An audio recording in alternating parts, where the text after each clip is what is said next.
Matiang'i job causes jitters in Ruto camp. That's on the Standard. Agitated members of parliament interpret president's executive order as meant to undermine deputy president's status in Jubilee administration. We'll be looking at that detailed coverage of the story on page 6 of the Standard, where the disquiet among DP's allies after Matiang'i gets more powers. And then on the front page of the Daily Nation, Ruto allies demand answers on his role. Leaders present say that is the State House meeting that was held yesterday between the President and the House leadership. Leaders say that the meeting at State House Mombasa focused only on Jubilee legislative agenda once Parliament resumes, but the executive order giving Interior Cabinet Secretary immense powers was the elephant in the room. Detailed coverage on page 4 of the Daily Nation, and still on page 5 of the Daily Nation, this man Matiang'i, quite a review of where he has come from, and he's titled there as Zuhuru's no-nonsense Mr. Fix-It. So, Waheshimiwa, you have been seeing the reactions to this executive order number 1. And first of all, Mheshimiwa Buyu, do you think there's a place for the agitation that's coming from those termed as allies of the DP? First of all, I must, from the onset, say that I think the President made a good move. One, because Mr. Matiang'i has proven that he's a working Cabinet Secretary. In the different dockets that he's headed, we've seen that he's very active and he's very proactive, and he's daring and brave enough to come up with changes that are good for the country. And he's bold. And he's an achiever. He's a go-getter. And I think that that is what the country now needs. And the President giving him or affirming, I'm talking about affirming, because his docket already had the coordination aspect of it. So the President affirming those responsibilities is good, because every person, anybody in any mandate, when you are appreciated, you even perform better. Right. So the President has just recognized his ability as a go-getter and ability to perform, and I think that he's going to do a good job of it. So you're saying that the President has gotten the right man for the job? I think he's got the right man of the job, for the job, and it was assumed, because nowhere in the Constitution or nowhere was it stated that this job was actually for the Deputy President, and it's been taken away from him. Because the Deputy President essentially is a deputy or an assistant to the President. And a lot of things that he does are given to him by the President to do, or are requested of him by the President to do. And so I don't think that what the President has done is taken away from the DP to give somebody else. It was just assumed that this was his job. Okay. Yet it wasn't. What's your take, Senator Khalwale? I think I'm doing the listening like you. The two are the custodians of the Jubilee agenda. So maybe I would love to hear what Jubilee I think your question here is on what Tanga is doing, and he's Tanga. So he's one of the DP allies, and I'm sure he's one of the guys who are complaining.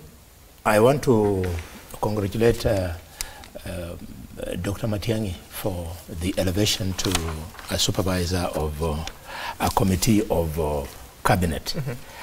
I think there are two things here which members of the public would like us to speak to. The first one is what the President did constitutional? The answer is yes. The Constitution allows the President to rearrange, to give roles to departments, ministries in his government as and when he wishes. So he did what he did was constitutional. The second one is, did the President take away anything from his deputy, William Ruto? To answer this, you must read the Constitution in Article 134 and Article 147. These articles are very clear. The emphasis is on the fact that the Deputy President is the principal assistant of the President and deputizes the President in discharging the President's functions. That did not change with the executive order yesterday. What then calls to mind is, do you have any political underdealings in this particular case. That's why I said I would love to hear it from Jubilee B and Jubilee A. So because Jubilee B has already spoken. Jubilee B will talk and Jubilee A. Let Tanga. We want to hear the views of Tanga. What's your take? My take is, if it was an attempt to whittle down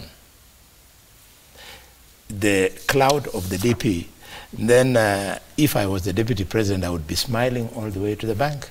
Because in politics, there is a vote, very dangerous vote, called sympathy vote. And a second dangerous vote is called protest vote. So as the deputy president has packaged himself as a hustler, the hustler community of Kenya is watching. What are they doing to one of us? And that sympathy vote is only increasing. So are those your views, or you're putting them under that if clause? Those are my views. Then say that. As an individual. Mheshimiwa Kimwana Matiang'i, I'm reading Samuel Moroto. He's saying he's a member of parliament under Jubilee. He's saying that this is not constitutional, and we hope they follow due process in creating it. I'm just not sure whether you can follow due process for something that is not constitutional. Daniel Rono says that president has a right to reorganize government, but it should not be politically motivated. He says that you come from Jubilee A. How should we read this? Okay, you know, Halwale is very good at creativity. You know, I mean, so, and I believe he was originally trying to duck the question. Yeah. So he was coming up with those classifications. But you know, finally he's given his position, which is good. And to me, I think the question that rings is. Are there two agendas in Jubilee? Do we have an agenda for the party, for the government as Jubilee, or do we have an agenda for the president and for the deputy president? And my simple answer is no. We have a single agenda for government, for Jubilee. And the attempt to create that division or the separation, such that when a decision like that is made, then immediately speculators, supporters, and then others then quickly run to then emphasize and accentuate that division, so that then you start saying that this looks this way and then the other person is looking that way. I believe that is where the anomaly is. See, and I'll take this exactly to what Senator Halwale was saying in reading the Constitution, that the deputy president is the principal assistant of the president. That is in the Constitution. Yeah. So once a decision has been made, for example, that this is how we are going to implement and organize and restructure such that we can be able to attain the agenda of Jubilee, and the agenda of Jubilee is the agenda of government, then that is binding to all. It's actually procedural. Then it only follows that the deputy, the president, and everyone who is in Jubilee and government, for that matter, will realize and understand that that's the way to go. You know, what I'm saying is this: that, for example, in any arrangement, I don't think that there is anything so spectacular or so different from giving Matiang'i the extra leverage and platform to be able to assist in delivery of that agenda. There is nothing so out of course, because even in a classroom you have a prefect. And you have a head boy in a school, and you have a deputy principal and a principal. You get, and so once you have told you know, one of the you know, let me use the word boys, if you like, that you are going to be the head boy, or you know, to even supervise the other prefect. Then you're simply saying that the agenda of the principal, the deputy principal, and then to the head boy is all the same. And so I would really say, and I think yesterday's meeting put a few things to paid. Earlier on, there was a lot of speculation was there going even to be a meeting then between the two? And then immediately when the deputy president and the president met and they were having lunch together, and the rest of the leadership of Jubilee was present, then people were starting to wonder. We thought that there would be fireworks, that there would be, statements. But however, and let me summarize my statement this way, Sam. Actually, most of the time, you see political decisions, once they're made, or decisions like those ones, what is usually said after that decision has been made by the so-called, as you're saying, allies, supporters, and is really sometimes what gives the definition of what public believes, not necessarily as intended in the earlier act. And so I think we said a lot. But it may not be ignored because, Senator, yes. I'm reading some of what your colleagues within Jubilee are saying, that there was an exchange on a WhatsApp group. That's what I'm reading from page 6 of the Standard. And there's a text that was sent saying that we have been told to lie low until further instructions, said a vocal MP from Rift Valley in a text to one of our reporters.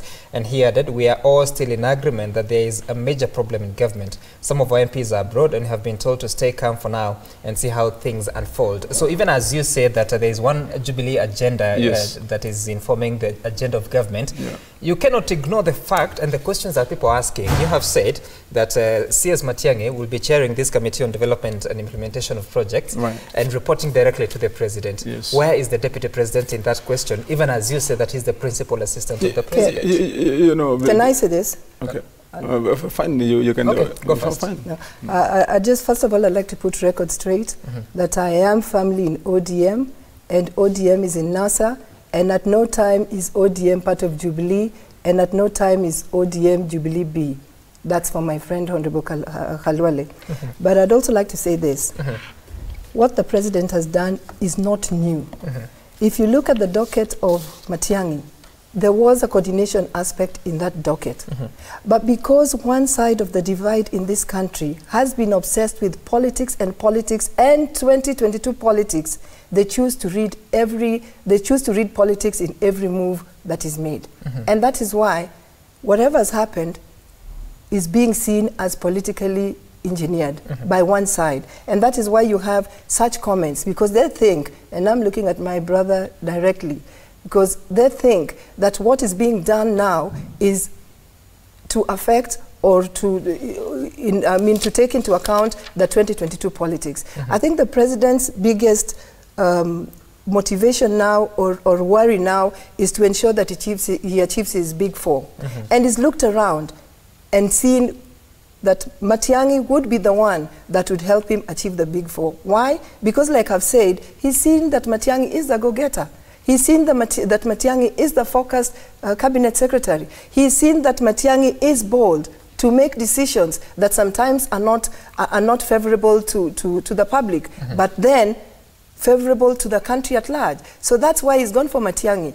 And all these things are coming up because somebody somewhere thought falsely that they had powers that they didn't have, imaginary powers that they didn't have. And that is why they think that that imaginary power has been withdrawn from them when it actually wasn't there in the first place. Because basically they are assistant or deputy to the President, and it is the President who determines exactly what they do. For example, the President can delegate to them what to do, but in their mind they thought that they were almost near equal to the President.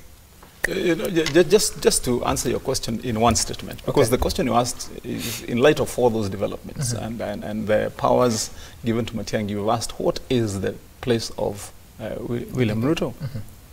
William Ruto is the Deputy President of the Republic of Kenya, period. And the institution he serves in is preserved very well in the Constitution as the presidency, a duo, an act and a team of two. And that cannot be undone in any way until the term that they both serve, the President and his running mate, subsequently the Deputy President, have served their full term of 5 years. And so the powers envisaged, the role envisaged in the Constitution as the principal assistant of all those activities, decisions, and agenda as carried by the President for the government also are extended to the deputy president. Right. You know, and that's why I said, actually, most of these speculation and political heat is sometimes generated by various interpretations. But let's remember, all of us as politicians, for that matter, have got our right to our own opinion, interpretations, and of course also the expression of that opinion, and that is probably why you find that as you've been reading there, someone was saying we will lie low, we'll do what, we're waiting for this and waiting for that, we imagine this and think the other way. But we must remember that there is a law, and no one is above the law. And let me tell you, and this is what we have to all agree and say, this is the final game. There is no one who can walk to Ruto's office and pull him out. You can't. It is in the law. I mean, he's there until 2022. You can't no one can go. Pull him out physically. And no one can go and pull the president out of his office. So including myself as the senator. Right. So it is all these. It is the perceptions and the illusion of power. I would call it, and the build-ups around there that are done, and especially pumped up by allies and supporters and so on, that you find complicate this thing. The powers that the deputy president has, as per the constitution, are well preserved. There still is. You will see him doing his work all along. And in fact, I was looking at him when they were being screened. I mean, you would be more worried, and Halol would be more worried. I would be more worried. He is not. I mean, he's easy. He knows what he's doing. So why are his troops? You have gone on record to say that you support the deputy president, but why are his troops so worried to the extent of making these submissions or statements? Let me start by commenting on the question you posed to Senator Matiang'i. You said, report directly to the president.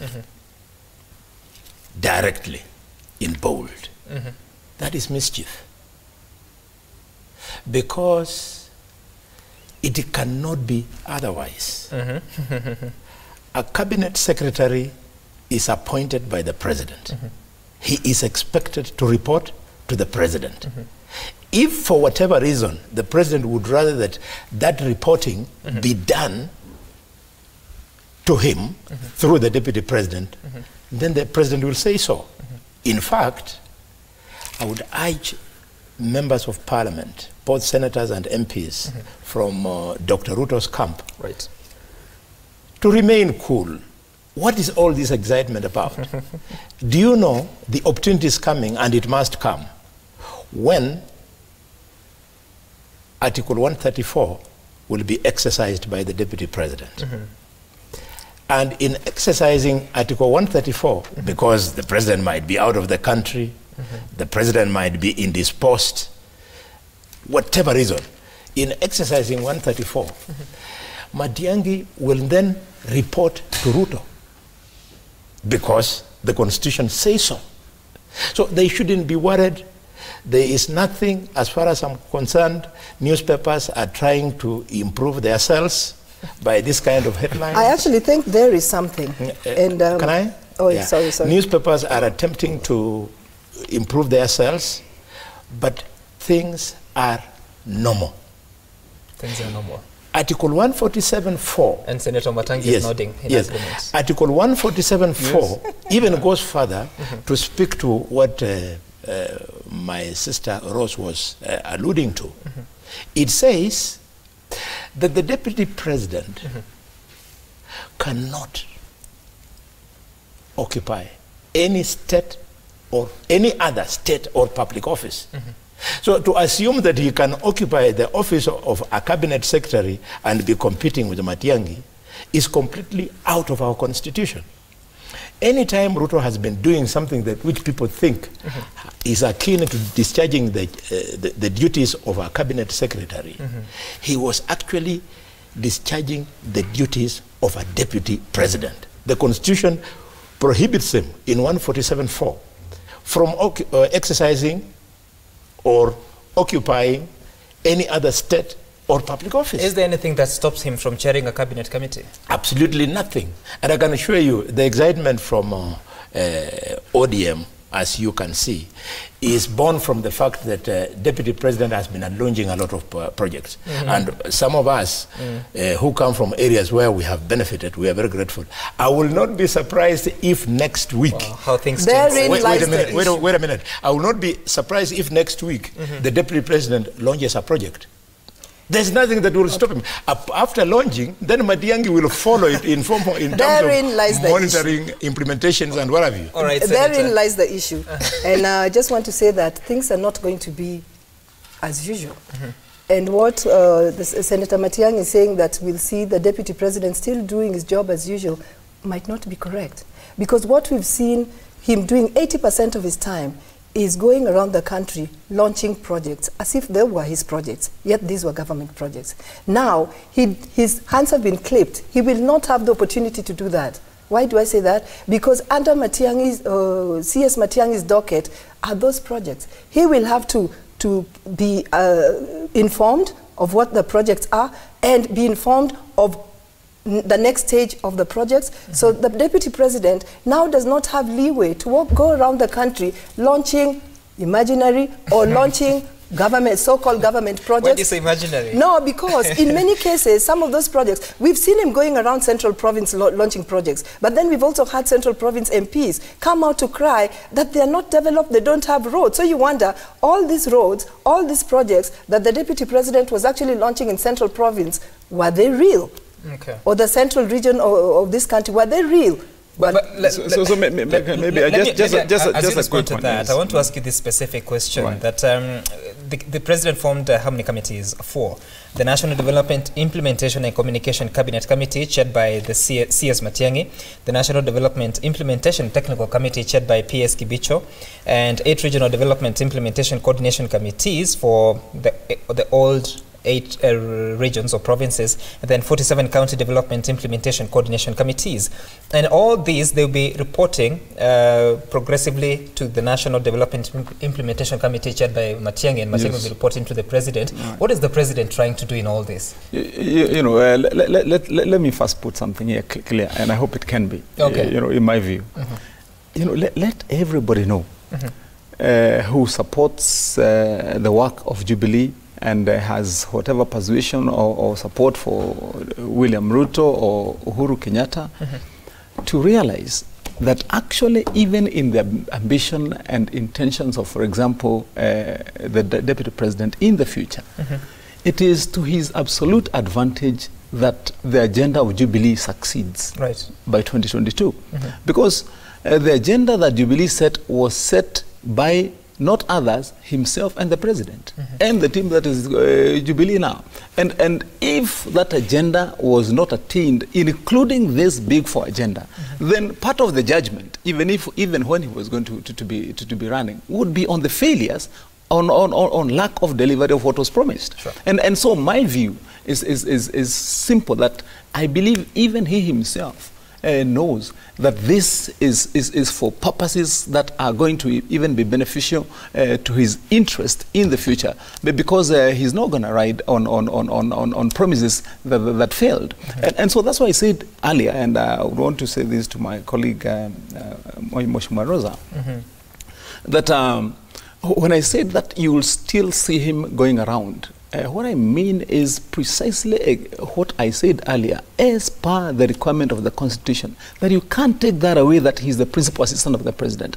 And so once this information on progress and reports has been brought to the President, who is the appointee, any further action that may be required, the President can tell the Deputy President. Then yeah, sure, that we have been brought this report. We have been brought this report by the committee that we formed as government. And remember, when the President acts, he acts in tune and in conjunction with the powers bestowed upon him as the President of the Republic of Kenya, not as an individual. And so when he is acting on behalf of government. Those appointments that he has made, including to Matiang'i and the others, are captured under that purview, that he's making decisions for government on behalf of the people of Kenya. And so that is I believe that's the eye that we should be able to see it. But once we split the agenda and start seeing an agenda that is specific to the Deputy President, the individual, Ruto, and another agenda specific to Uhuru, the individual, not the president and the deputy president. That's why you have the mix-up. Okay, Senator, I wish everyone would see it like you do, but one of the functions of these regional development implementation coordination committees is number 3 is to monitor, verify and evaluate the progress of national government projects and programs within the region. One of the roles of the county commissioners, as they chair the county development implementation coordination committees, is to monitor, verify and evaluate the progress of national government programs and projects within the county. A bit of it has been said that this is what the DP has been doing, going to launch and also to monitor. Yeah. So if this is being done by the officers under them, so what does it leave? There's a lot of mystery that has been put around this word launching. I mean, so that it sounds like when, for example, the deputy president or even the president, because the president also has launched projects. Let's be clear, because it has been made to look like it is only the deputy president who launches projects. The president has been launching projects too, and this thing about including one that was attended by Rosa. This thing about launching has been made to look like for example, the deputy president goes there and takes mortar and brick and conjures up something and says, and including, I mean, you see, in the process of launching a project, there is a lot of planning by the ministries and what have you, individuals, and then it comes to the time of commissioning to say, let's do this. So for him to have appeared sometimes in those forums, it's a follow-up to a lot of work, and I believe most of those projects, there's none that he has invented, in my view, that he comes and says that it's cooked in my office. It is a government agenda. You have a lot of projects that have been launched but stalled, launched and not financed, launched and not budgeted for. You have a lot of those projects. And so what the president is trying to do by giving specific mandate to those specific committees is to ensure that when a project is being launched, that project has already been budgeted for. And so that we are not launching too many projects and they're all stalling, because then there's no benefit to the citizen. And that is what, I'm sorry to say, the deputy president has been doing. 80% of his time he's been moving around the country launching the so-called projects, okay? And so what the president is trying to do is to take this away and streamline it so that when you do launch a project, you know that there's money to fund that project, so that the Mwananchi actually benefits from the so-called launches.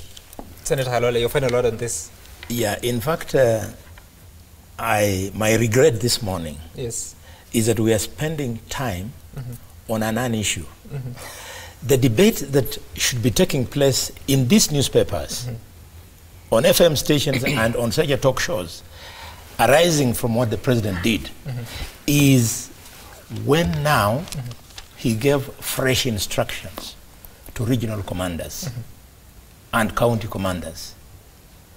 That immediately speaks to Section 17 of the schedule, which had envisaged a situation whereby the government would reschedule of Schedule 4. 17 of the Constitution. That it provides that after 5 years, the government will restructure the former provincial government so that it works in tandem with the devolved structure of government. Now, with what he did, we should be debating how is it going to affect the running of county governments by governors and county governments. To me, I am worried that the enhanced visibility and powers that have been now given to the regional commanders, it might cause a problem to devolution.